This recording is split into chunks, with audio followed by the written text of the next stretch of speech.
Al-Quran, Datuk Dr. Haji Zahasan Muhammad. Assalamualaikum warahmatullahi wabarakatuh.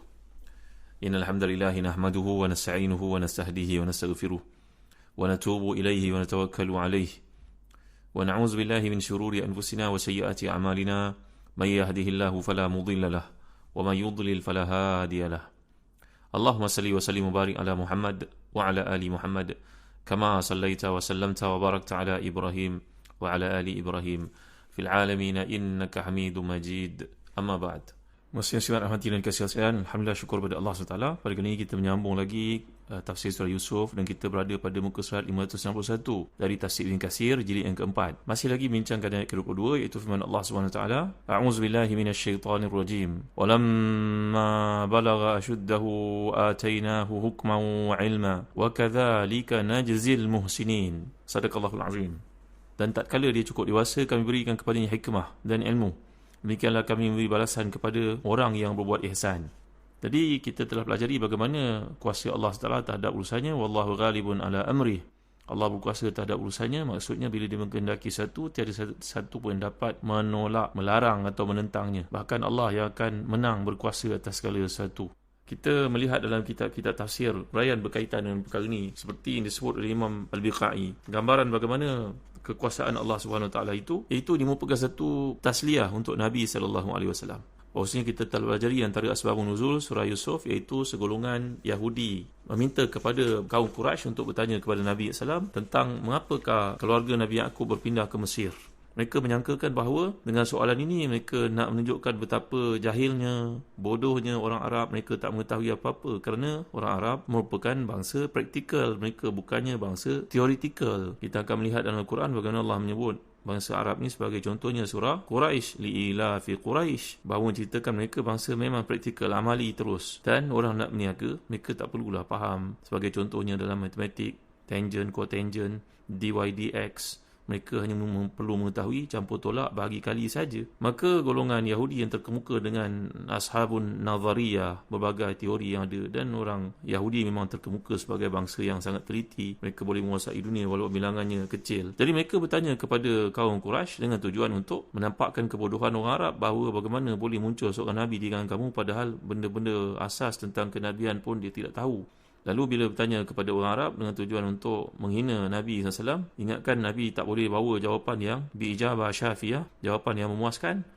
Lalu Nabi pun menceritakan kepada mereka lebih detail daripada apa yang terdapat dalam kitab Taurat mereka. Telah kita huraikan perkara ini. Ja'at an-natijah ala khilaf muradihim. Inama Allah Ta'ala ilaihi surat Yusuf kamilatan faqaraha Rasulullah SAW alaihim fil hal. Ini yang menjadikan golongan Quraisy merasa ketakutan. Segala indirectly mereka tahu bahawa segala tipu daya mereka sebiji, sama dengan apa yang dilakukan oleh abang-abang Nabi Yusuf kepadanya. Kalau itulah yang berlaku kepada Nabi Yusuf, maka perkara yang sama juga akan berakhir dalam segala tipu daya dan konspirasi mereka terhadap Nabi SAW. Maka yang dimaksudkan di sini, seperti yang kita kata dalam bahasa Melayu, contohnya menyelam sambil minum air. Menjawab soalan Yahudi dalam masa sama beritahu kepada bangsa Arab Quraisy, jangan sombong sangat. Kerana apa yang berlaku kepada abang-abang Nabi Yusuf, itu juga akan berlaku kepada kamu andai kamu ingkar dan terus menentang keputusan Nabi SAW. Dan kita belajar dalam awal-awal dahulu ketika usul tafsir, bahawa tiap-tiap surah ni bukan saja Al-Quran mempunyai maqasidnya, bahkan surah pun ada maksudnya. Surah Yusuf ini tampil untuk membawakan kepada kita tentang ibtila' bil khair wa syar, bentuk-bentuk ujian dalam kehidupan berupa kebaikan dan satu yang pada tafsiran kita keburukan, tapi di sebaliknya pasti ada kebaikan. Maka di antara maksud surah Yusuf ini juga memberita gembira, tasliyah untuk Nabi SAW, bahawa segala kurab, syada'id dan apa sahaja kesusahan, krisis yang Nabi lalui, tekanan orang dekat, orang jauh, kaum keluarga sendiri dan bangsa Arab keseluruhannya, ini semua akan menjadi bukti pemangkin semangat, pembakar, penyuntik kepada Nabi dan umat Islam untuk mereka bangkit dan bangun, dan sebab itulah yang berlaku. Jadi ini juga merupakan pembuktian kebenaran Al-Quran untuk tathbit fuad Nabi SAW, iaitu menguatkan hati Nabi SAW. Dan dalam surah ini juga menunjukkan tentang wahdaniyah, keesaan Allah Subhanahu Wa Taala, dan lengkapnya ilmu Allah, dan cantiknya tadbir selia Allah Subhanahu Wa Taala, bahawa seperti kita telah pelajari, ghalibun ala amrih. Ini juga tathbitan wa tasminan lil mu'minin bi anna Allah Taala, bi anna amra Allah wa sunnatahu huma al-ghalibatani. Segala ketetapan Allah dan sunnahnya dalam kehidupan itu yang akan berlaku. Lihat tuan-tuan ya, Ujian berlaku dalam hidup ini seperti dalam surah Al-Baqarah bila Allah ceritakan ayat 155, ada kaitan dengan yang kita bincangkan ni. Wala nabluwannakum bisyai'in minal khawfi wal ju'i wa naqsin minal amwali wal anfusi was samarat wa basyiris sabirin.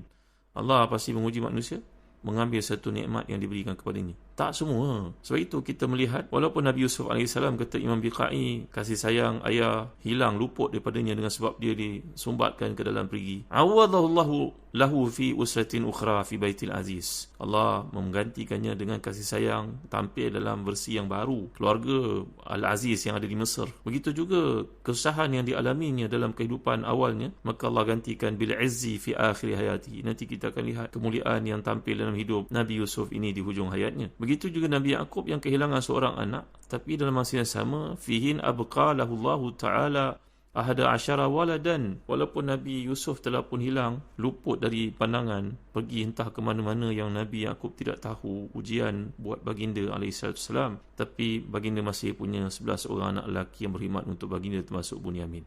Inilah yang dimaksudkan dengan ayat-ayat ibtila.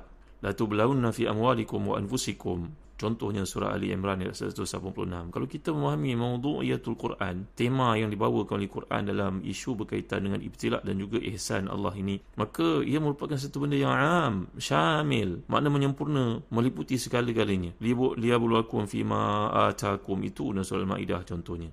Jadi inilah dia yang disebut oleh Al-Imam Al-Biqai, antara ahsan al-qasas yang dikehendaki untuk kita faham bahawa mana mungkin seseorang itu mendapat satu habuan nikmat, melainkan dia kena melalui segala bentuk ujian yang berlaku dalam hidupnya. Sebab itu tuan-tuan rahmati dan dikasihi, kita telah pun pelajari dalam ayat yang Allah sebutkan di sini, wa kadzalika najzil muhsinin. Begitulah cara kami membalas kepada orang yang buat baik. Dan antara surah yang banyak disebut perkataan ihsan, muhsin ni surah Yusuf ini sendiri. Dan sebelum itu saya telah terangkan kepada tuan-tuan, maksud asyuddahu ini datang dari perkataan syaddun. Ada satu pandangan yang menarik sebagai tambahan daripada Al-Imam Mustafa Al-Maraghi dalam tafsir beliau, salah seorang ulama yang outstanding dari sudut tafsir Al-Quran kurun ke-20 lebih kurang. Beliau menceritakan bahawa para atibak, para doktor telah pun membuat satu kiraan, taksiran, dan taksiran yang ternyata menepati apa yang disebut di Quran berkenaan dengan asyuddah. Tahu tak tuan-tuan, bahawa ahli sosiologi mengatakan bahawa persediaan seseorang manusia, lelaki baik, perempuan baik, dia berlaku secara ruwaidan. Dia melalui satu peringkat untuk sampai kepada peringkat asyud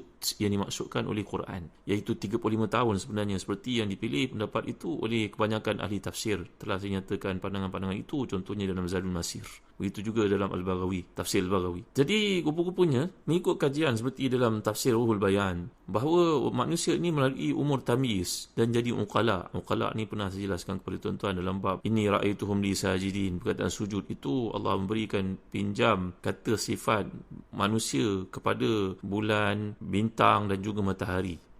Dan sebenarnya uqala ini maksudkan dalam skala umur, seseorang manusia itu terbagi pada 4 peringkat. Kata pengarang Ruhul Bayan, tafsir Ruhul Bayan, seperti juga dipilih pendapat ini oleh Imam Mustafa Al-Maraghi. Beliau berkata bahawa sebenarnya bermula umur itu sinun nusyu, ni umur, wan nama, ini peringkat boleh kita kata syabab, orang muda. Usia itu dari dia baligh lebih kurang 15 tahun, kalau perempuan mungkin lebih awal daripada itu, dan dia tempohnya sampai usia 30 tahun lebih kurang. Kemudian daripada 30 tahun membawa kepada umur 40 tahun, dia adalah tempoh kesempurnaan kejadian. Itulah tempoh kekuatan asyud yang dimaksudkan. Kalau lelaki dia berada pada tahap kekuatan, keuangannya pun stable, maka umur yang dimaksudkan, package yang datang dalam kehidupan manusia itu dari sudut biologinya, dari sudut ekonominya.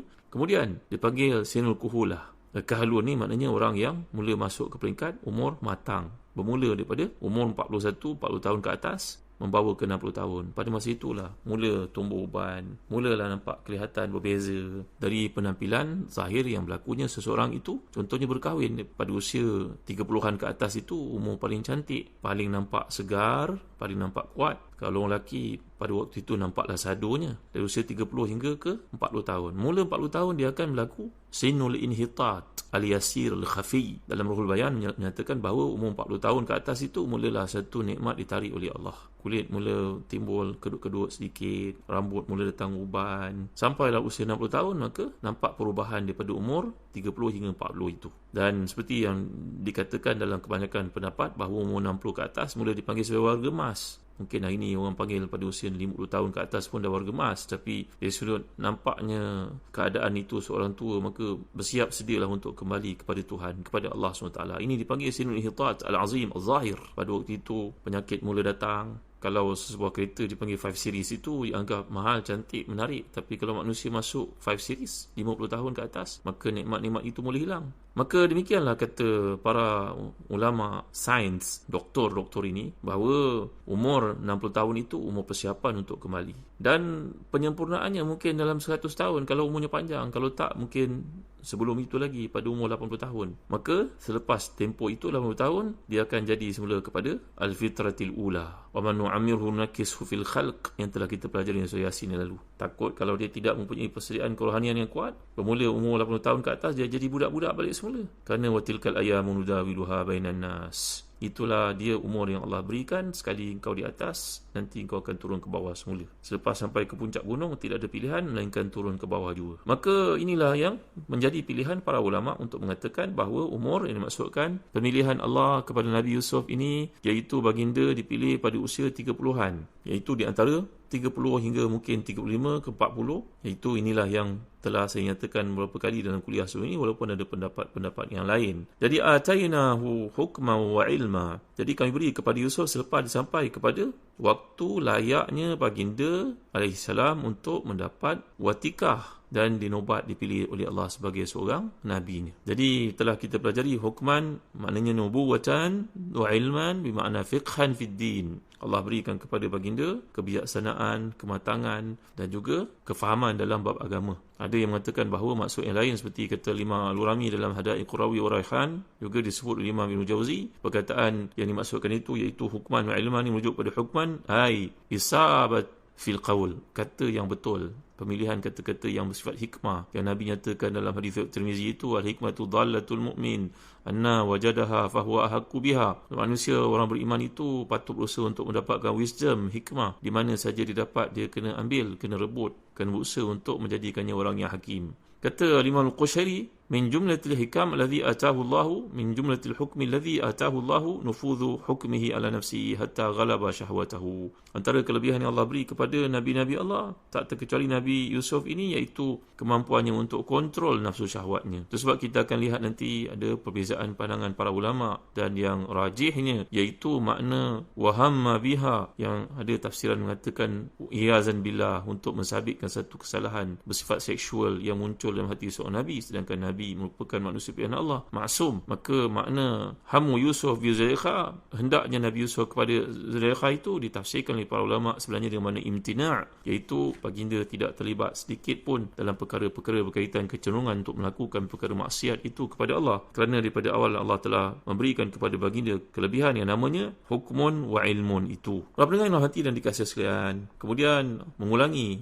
apa yang disebut oleh Allah, satu pangkat, satu kelebihan, wa kadzalika najzil muhsinin. Begitulah cara kami memberi balasan kepada orang yang melakukan ihsan. Sangat menarik bila Allah mengulangi perkataan ihsan, ahsan, muhsin berkaitan dengan kisah Nabi-Nabi Allah, dan kita mengulangi membaca perkara ini dalam kelebihan Ashabul Kahfi. Setiap Jumaat kita membaca surah Al-Kahfi itu. Begitu juga kita melihat dalam kebanyakan surah-surah Al-Quran menceritakan para Nabi, antara kelebihan yang mereka miliki adalah sifat ihsan itu. Apakah ia setakat ihsan yang ada pada kebanyakan kita? Tentunya berbeza, kerana ia merangkumi banyak perkara. Sebelum seseorang Nabi itu diangkat pangkatnya melebihi yang lain kerana kualiti ihsan yang ada pada mereka. InsyaAllah dalam kuliah akan datang saya akan huraikan perkara ini seperti disebut dalam tafsir Hadaiq Qurawi wa Raihan. Sangat menarik dan kaitannya dengan hidup kita, bagaimana ihsan itu patut menjala, mengalir dalam segala tindak tanduk kita, perkataan dan perbuatan. Wallahu a'lam, wa sallallahu ala sayyidina Muhammad wa ala alihi wa sahbihi wa baraka wa sallam, walhamdulillahi rabbil alamin, wa barakallahu fikum, wassalamu alaikum warahmatullahi wabarakatuh.